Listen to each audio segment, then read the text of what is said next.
Hi, I'm John Hockaday with Sandhills Broadcasting, and I'd like to thank you for watching our Coaches Show on WFJA and WWGP Sports. Our Coaches Show videos are offered to you uninterrupted and without commercials, but we couldn't bring you these shows without our wonderful sponsors.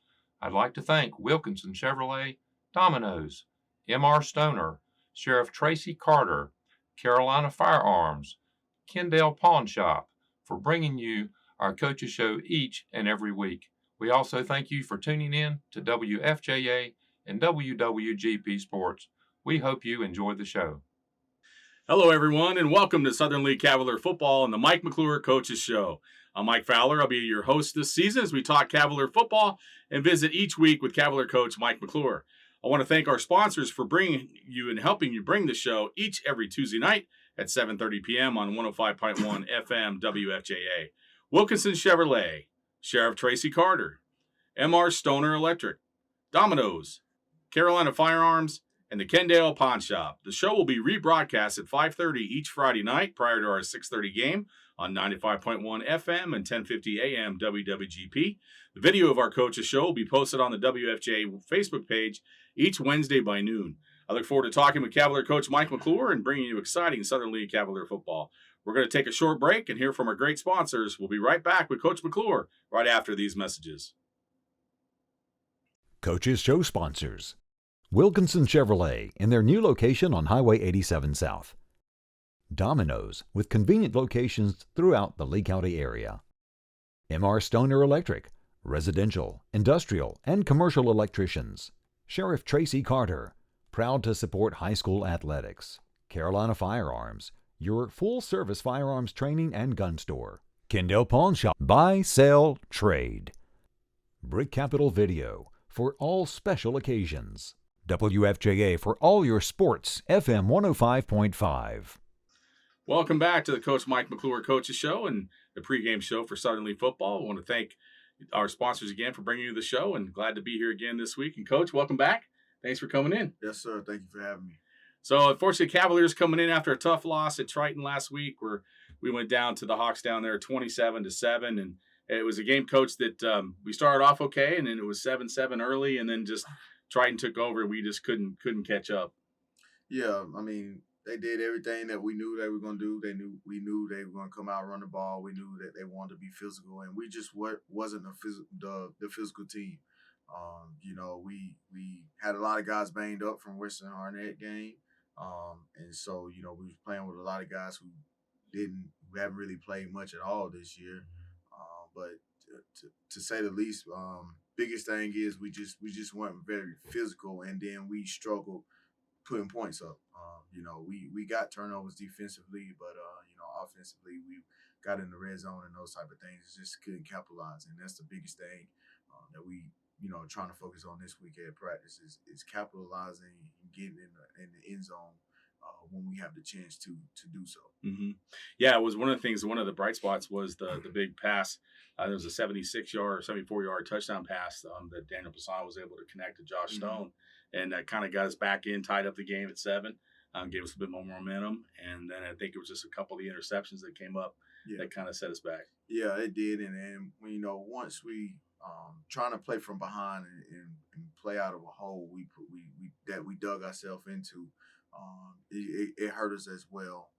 Being a young team, you have a little success, you win 2 games, and then guys, they kind of look at records and those type of things, and they may not prepare as hard as they should coming into the week, or on game day they may feel as if they're looking ahead and looking on to the next team, and I kind of sensed that during pregame. I kind of had that conversation with them. I mentioned to them I didn't like where we were mentally in our headspace, and I mentioned to them that it could possibly be a long night if we didn't change our mentality, and indeed it was a long night for us, unfortunately. Yeah, it was one. Unfortunately, like you said, I mean, we talked about this in the last week's show. Triton is a running team. They'd only thrown the ball 14 times, I think, in the first games they had. They threw a little bit more Friday night, but between the quarterback and those team of running backs they had, it was just it must be a little tough to handle on the defense side of the ball when you have different varieties of backs coming in that can do different things, whether it's strength or speed. Yeah, well, anytime you're playing like a wing T type option type team is so difficult to get ready for within a week, just because you don't see it that often. And you're trying to replicate it on your scout team, but they're not going to run it as good as the team that runs it. Right. But we knew what they were going to do coming in, and no excuses. We just couldn't stop the run. Yeah. We couldn't stop the run, and we couldn't score. And you made some changes at halftime again. You went back to Blake Harrington in the second half, see if that could provide some type of spark. Did a pretty decent job in the second half of play and made a couple other changes. But again, that's just what you see in the first half, and trying to adjust like we did at Western Hornet this time. It just didn't work out so well. Yeah, I'm not so quite. It was, a matter of seeing if he could come in and settle things down and just take what the defense gave him. Mm-hmm. So what are the things that you, in a loss like that, now the first week you got that one behind you right away and did so well. What are the things you try to say to the kids to get that behind you now? You got 3 big games coming up the rest of the season, and just kind of keep them motivated and forget that game. The loss week 1, Franklinton, that was an eye-opening overall. Just, a welcome to varsity football for most of those kids and myself and the coaching staff as well. This loss here is a little different in terms of kind of like what I just mentioned, how you have to come play every Friday. And that was the biggest takeaway point from this one. Regardless of a team's record, regardless of how, they may look on film or appear on film, you got to come each and every Friday and play football, because, you may come up on the short end. And that's just really what the message was for the kids this week. Like, hey, look, the mentality and the mindset that you have to come in for the rest of the season. And now, everything is in our hands, and we got to win out. Yep, that's right. So we're going to put that one behind us now, and we're going to do a new segment we're going to add to this coach's show, and kind of like, let's meet some of the Cavs. And this week we're going to focus on the offensive line. Just spend a couple seconds on talking about our offensive lineman that does such a great job and improved quite a bit from that first week, as you see it each and every week. Normal starters are guys that have started most of the season so far. Damian Judd, a junior at left tackle. Craven Wyndham, sophomore left guard. Ethan Stallings, a lone senior on the offense at center. Freshman Marcus Banks, which we'll talk about Marcus here a little bit later in the show. And right tackle is Bailey Williams. And I also know you have as well in there Joseph Graham's play some offensive line. And what can you say about some of these kids that have done a pretty good job learning the offense and adjustments to it, and we've had some pretty good running games over the first few games. The biggest thing is those guys who have been having to play both ways. Marcus being one of those guys, and Joe being one of those guys who's had to play the defensive line and the offensive line as well. But, just the senior leadership that we've had up front from Ethan and the experience from Damian Judd. Damian Judd he's a D1. He's a D1 offensive lineman, and that's where a lot of our biggest runs come behind him. Glad to have him up there up front. And then there's other guys who come along and played their first year offensive line and first year varsity football as well, such as Craven Wyndham, who stepped in at that guard position, and he's not the biggest, but he is he's physical. Right. He's very physical up there, and he gives us a lot, and so we're able to run behind him as well. But just overall, just proud of the effort that those guys been coming in and being able to adapt and adjust to the different changes that we made offensively. Yeah, no, it's a great job. I was a former offensive lineman, and Zach, who's doing the radio with me, he played defense. But as an offensive lineman, a lot of times you think the big dummies are up there in the front just hitting people. But it takes a lot of knowledge to know what the offenses do, and especially you mentioned Ethan Stallings being the senior leader and almost like the coach of that line. He's got a lot of responsibility, I'm sure, to move things around as well. Offensive line is definitely one of the smartest positions on the football field. Yeah, exactly. So obviously that's a big part of the offense. They've done a good job protecting the quarterback better over the last few weeks, and I know they'll continue to be improve each and every week as we go through these last 3 games. Yes, sir. So, and again, we'll do a segment on this, Meet Your Cavs, over the next couple shows, and next week we'll focus on another part of the team. So let's take a quick look through the Tri-County Conference and see the results of last week. Again, it was the Cavaliers losing to Triton 27-7. Lee County on a big game down there at Union Pines, you will take on Union Pines this week. But Lee County 56, Union Pines 14. And Harnett Central and Western Harnett had a good game down there, 25-24. Harnett Central comes out with the victory. This week in conference play, Lee County will get their first home game. As we remember, they had their game against Triton postponed. So it'll be Lee County and Harnett Central over at Paul Gay Stadium at Lee County. Southern Lee will be at home again at Cavalier Stadium for the second time this year as we host the Vikings of Union Pines. So encourage everybody to come out for that one that can. And Triton will be at Western Harnett. So those are your games in the Tri-County Conference. Looking at the conference standings, right now it's Lee County overall at 3-0 and 1-0 in the conference. Triton is at 1-2 overall, but 1-0 in the conference. Union Pines is 2-2 and 1-1 in the conference, as are the Southern Lee Cavaliers, sitting at 2-2 overall and 1-1 in the conference. Harnett Central is 1-3 overall and 1-1 in the conference, and Western Harnett is at 0-4 on the season and 0-2 in the conference. So those are your look at the Triton Tri-County 3A conference. And we're going to go ahead and take another time out and hear from our great sponsors. We'll be back to talk about this week's game right after these messages.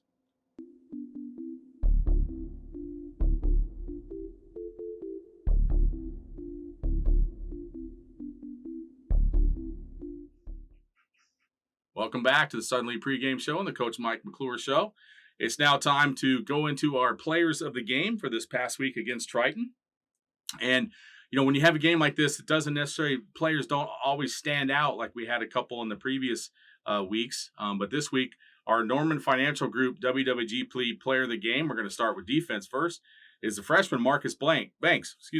And Marcus Blanks just did a great job so far this season. He's playing both ways. And we're consistently seeing him in the radio booth, him in there on as many tackles as he can, at least part of the group, and going after the ball quite a bit. And what can you say briefly about Marcus? You said Marcus has came in and he's adapted to high school football well. He's adjusted on the offensive line and defensive line, and proud of what he's done so far and what he's capable of doing for us.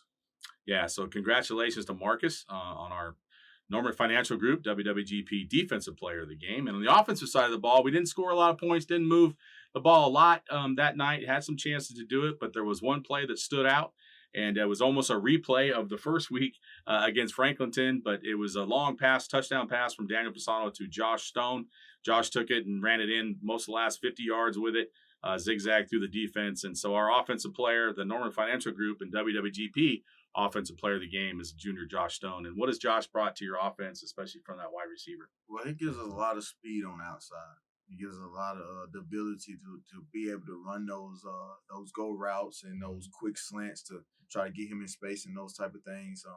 Yes, that's what he's done for us, and able to open up things underneath by sending him, and he's able to stretch the field for us. So very proud of him and what he's done. Yeah, congratulations to Josh, and that speed really showed on that reception for the touchdown too. So congratulations. And now it's time for us to award the Wilkinson Chevrolet. Remember their new location down on Highway 87 across from Walmart, but it's the Wilkinson Chevrolet and Coach McClure Player of the Game for this week. You'll get his name engraved in this trophy again at the end of the season. All the winners will be engraved and into the Cavalier trophy case at the school. So, Coach, who do we pick this week? We got Marcus Blanks, who was also the defensive player of the game as well. And just a little bit more on Marcus, he's very versatile on the front line. I mean, he can come in at center. He can move the guard if he needs to. And he basically doesn't come off the field. He doesn't get a break, and which is good for him because he's getting a ton of experience now. He's, like I said, he's came in and he's adapted to varsity football so well. At times you won't think he's a freshman, but he is, and very, very glad to have him and everything he's done, like I said earlier.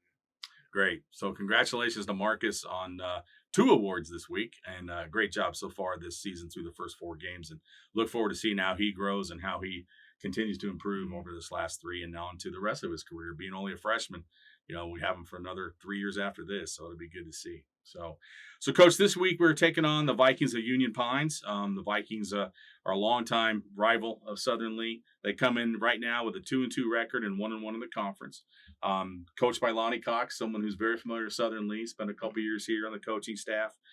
They did lose last week, as I mentioned, to Lee County 56-14. It's interesting with their 2-2 record, they've had 2 blowouts and were 1-1 in that, and 2 close games where they were 1-1 on that end. Mm-hmm.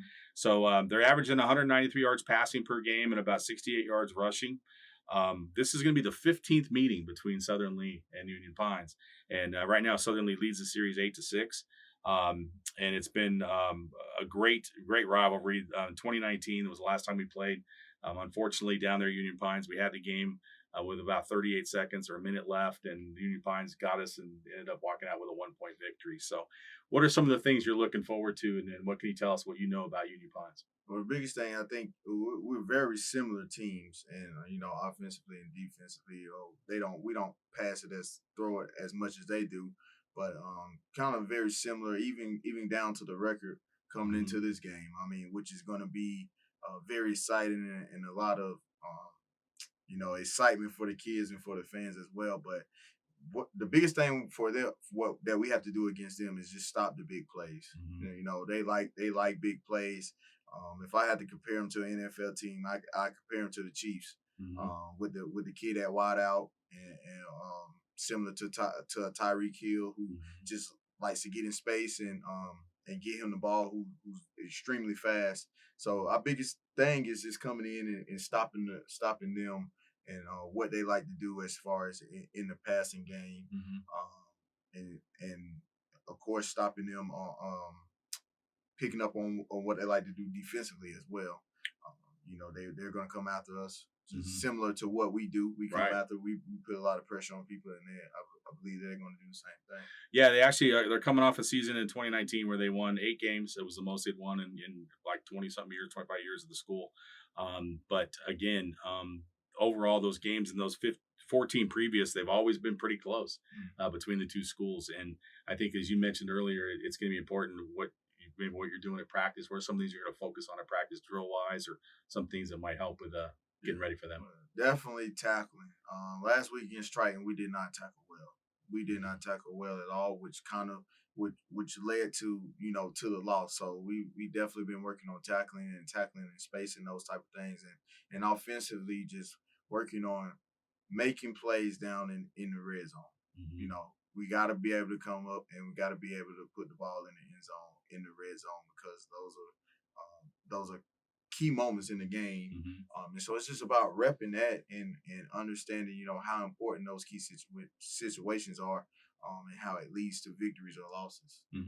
So when you guys, when you certain things for the game this week, like you said, you're going to focus on tackling. Do you spend a lot of time on the tackling going forward, or is a lot of practice time? Yeah, we do tackling circuit every day. Different types of tackling drills and those type of things where we tackle, where we do different drills based on different situations. So a lot of open field tackle or angling tackle, or working on turning the ball over, stripping the ball out, punching the ball out, those type of things.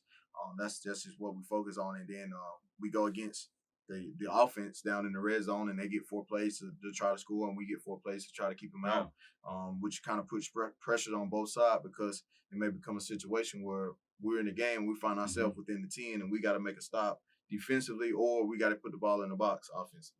And good competition as well. Yeah, doing that as well. That's true. How about on the injury side? Everybody doing okay, pretty healthy, or still got some kids that are banged up? We got a few still banged up. Ones from we had a few kids that got banged up at Western Harnett that didn't play Triton, that are slowly trying to come back in. We got one who he got hurt against Triton, ended up dislocating the shoulder, and so we'll be without him this week as well. Okay. Yeah. And which kid was that? That was Sean Fushi. Oh, okay. Yes. Okay. Yeah. Oh, yeah, that's right. He did go down in the game. He went down early. Yeah, he went down right. within, like the second or third play of the game. Yeah. So he might be out for the year then. Right? Hopefully not. If he can nurse it back, then he'll be all right. Then we can get him back out there. Okay. And we're home again. That's got to be good. It is. Yeah, have another home game. It is to have another, not to be on the road and play in front of our fans and just have some excitement with it being such a close type game with rivalry wise and record wise, and just really just hope to see more people out at the game. Personally, the first game turnout was a little disappointing to see, not see as many fans in the stands. So hopefully we can have more this time. Coming out this Friday. Yeah, it's true. People are still getting used to the spring football thing too. Yeah, and then too, buying the tickets online as well. Having a lot of people not used to buying tickets online. They're used to buying them at the gate as well. Right. So I encourage all Cavalier fans, keep an eye on that. Try and get tickets, come support these Cavaliers because they're going to be ready to play this Friday night against Union Pines. We're going to take another break. We'll be back after these messages from our great sponsors. Coaches Show sponsors: Wilkinson Chevrolet in their new location on Highway 87 South. Domino's with convenient locations throughout the Lee County area. M.R. Stoner Electric, residential, industrial, and commercial electricians.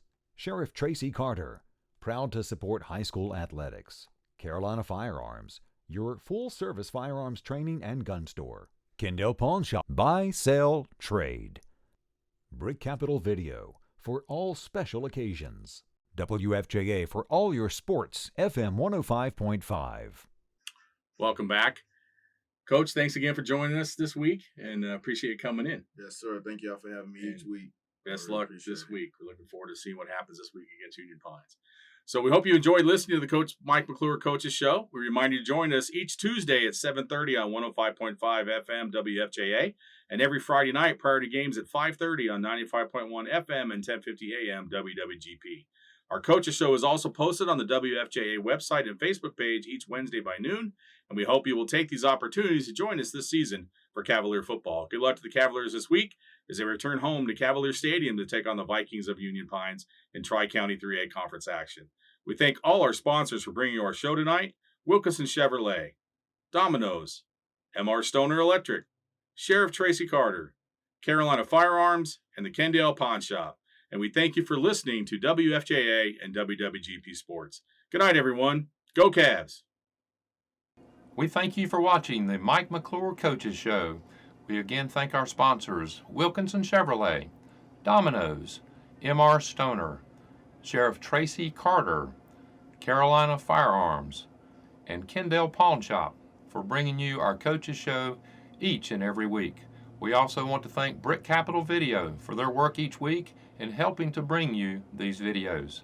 We remind you to visit our website. Just Google WFJA, select our site, look for the sports tab, then football, and enjoy all the standings, rankings, stats, and articles about both of our two local high schools and the Tri-County 3A Conference. Again, thanks for watching WFJA and WWGP Sports.